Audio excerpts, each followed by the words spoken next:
Bon, qu'est-ce qu'on raconte? Est-ce que tu pourrais arrêter de jouer, s'il te plaît je joue au Game Pass. Bon, Salut à tous. Salut à tous, le Muppet is back pour parler de Game Pass. Voilà. Donc vas-y, parle et moi je joue.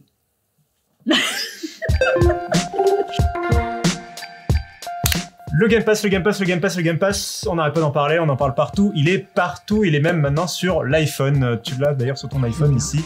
On l'a aussi sur PC, on l'a sur Mac, mais où s'arrêteront-ils En attendant que ça arrive, sur ta télé, dans ta cuisine, partout, tu Ton pourrais y jouer partout. On sait pas. On ne sait pas. Sur ta PS5. Sur ta PS5, peut-être pas. Un jour. Eh ben, on va se poser des questions, un peu savoir si ça va défoncer Sony, défoncer PlayStation. Est-ce que c'est l'avenir? Est-ce que c'est l'avenir du jeu vidéo, le Game Pass? C'est la question. Partout, désormais, il y a quand même plus une seule excuse pour ne pas l'essayer au moins. On n'a pas dit l'adopter, on a dit l'essayer. Mais est-ce qu'il faut l'adopter? C'est ça la grande question. Ah, c'est bien beau tout ça. Donc le Game Pass, il faut y jouer, on peut y jouer partout, mais comment on y joue? C'est ça la vraie question. On y joue partout, mais un peu d'une façon différente, ça dépend du support en fait. D'abord sur Xbox et sur PC, on va télécharger les jeux et on va les lancer, mais bon, il faut une console ou un PC qui est quand même relativement puissant. Mais maintenant, Microsoft, c'est ça la nouveauté, permet de streamer les jeux directement à travers sa connexion internet sur ton iPhone avec juste un navigateur web. Tu vas sur xbox.com/play et hop, t'as tout ton catalogue de jeux, tu cliques sur le jeu et il se lance tout de suite. Ça marche sur l'iPhone, ça marche sur le PC à travers n'importe quel navigateur. Et on sent que ça marchera demain donc sur télé. C'est vraiment le streaming pour eux, l'avenir du jeu vidéo, quoi. Ouais, c'est bien beau ce que tu me dis, mais il faut quand même une bonne connexion. C'est vrai que c'est toujours le frein auquel on met sur le Game Pass, mais tu peux au moins, sur les consoles, télécharger les jeux.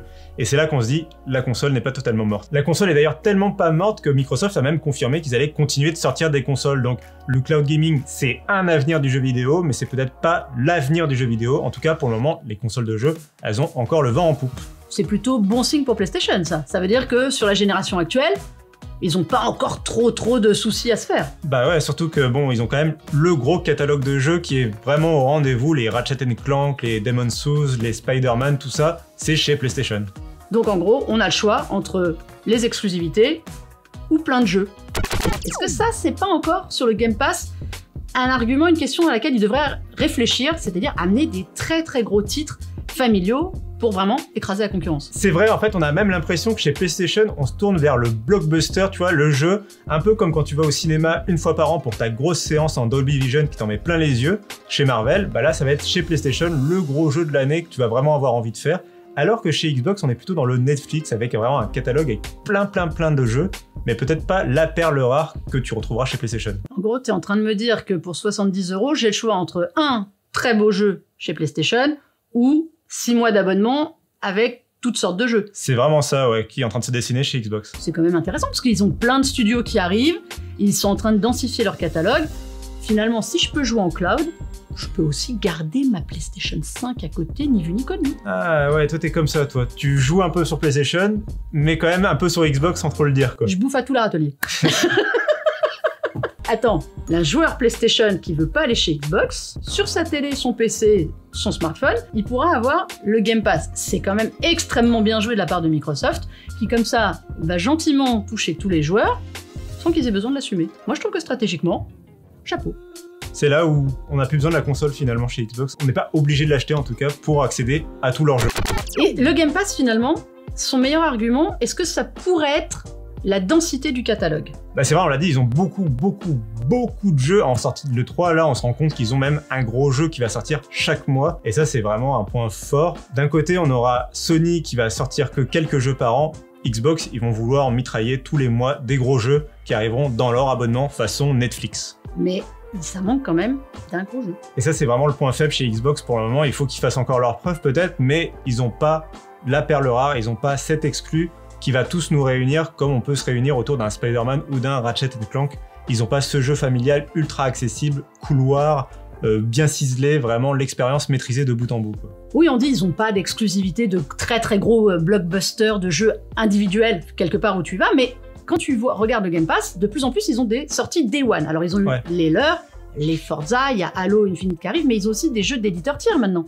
C'est vrai. Finalement, il y a des gros jeux sur le Game Pass. C'est quand même un faux procès quelque part qu'on leur fait. Bah oui, c'est pas des aussi gros jeux, mais c'est des gros jeux quand même, et ça permet surtout d'économiser pas mal d'argent, puisque du coup on est abonné au Game Pass, et on a quand même ça, des jeux qui coûtent 70€ neuf Day One, ils sont directement intégrés dans ton abonnement qui coûte que 10€ par mois, donc là forcément... T'as un peu l'impression de le tester gratuitement, c'est ça que t'essayes de nous dire. C'est un peu ça, oui.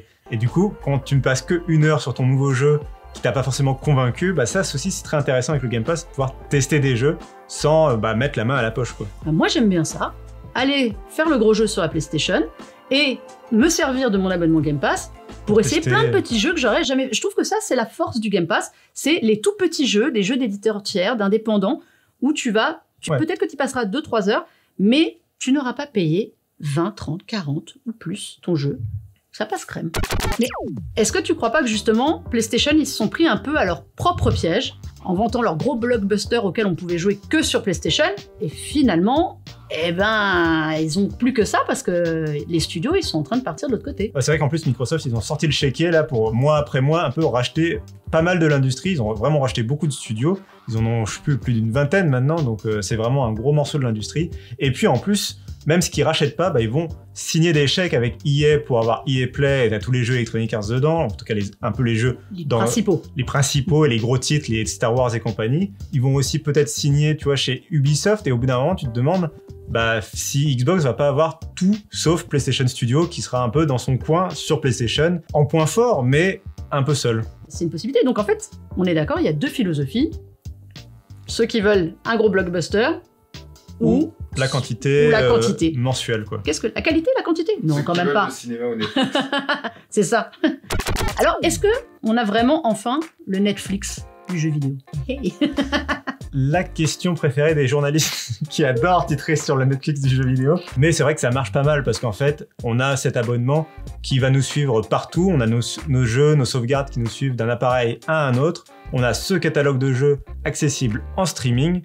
Et c'est vrai qu'il y a un comparo qui se fait avec Netflix qui est assez évident, surtout quand Sony incarne un peu ce côté cinéma hollywoodien avec ses gros blockbusters, forcément, t'as un peu la comparaison qui vient en tête, quoi. Et puis, finalement, on parle du catalogue, de l'offre un peu gargantuesque, mais fonctionnellement, tu joues partout, tu fais du streaming, tu télécharges, on est vraiment... chez Netflix. On est chez Netflix, on est aussi avec les Netflix Originals. Alors, ils n'ont pas encore mis ce nom, je ne comprends pas pourquoi il n'y a pas encore de Xbox Original ou de Game Pass Original, mais en tout cas, ils ont ces exclus qui arrivent Day One, les Starfield, les Forza, les Halo. Tout ça, c'est dans ton Game Pass chaque mois, comme chez Netflix, au début du mois, ils te disent, voilà les jeux qui arriveront dans ton catalogue. C'est l'enfer des jeux et des heures de jeu, quand même.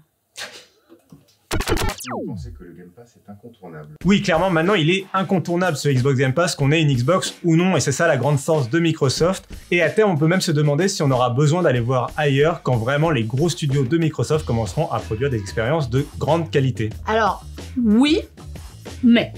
J'aime bien le mais. J'aime bien, c'est pour faire ma rebelle.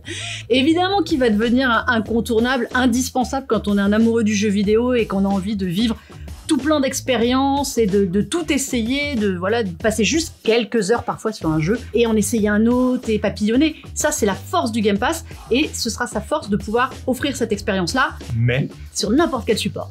Mais, ce mais ne me concerne pas.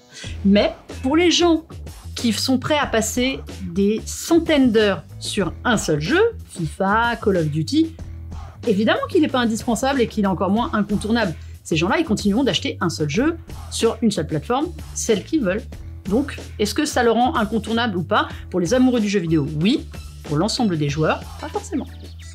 Merci à tous d'avoir suivi cette vidéo. Retrouvez-nous dans les commentaires et dites-nous ce que vous pensez du Xbox Game Pass. Est-ce que vous êtes convaincus par cette offre? Et n'oubliez pas de vous abonner à la chaîne et de nous suivre sur Twitch aussi. On est sur Twitch. On est sur Twitch. Enfin, dites-le à Cassim parce que moi j'ai une partie à finir. Ok. Ciao.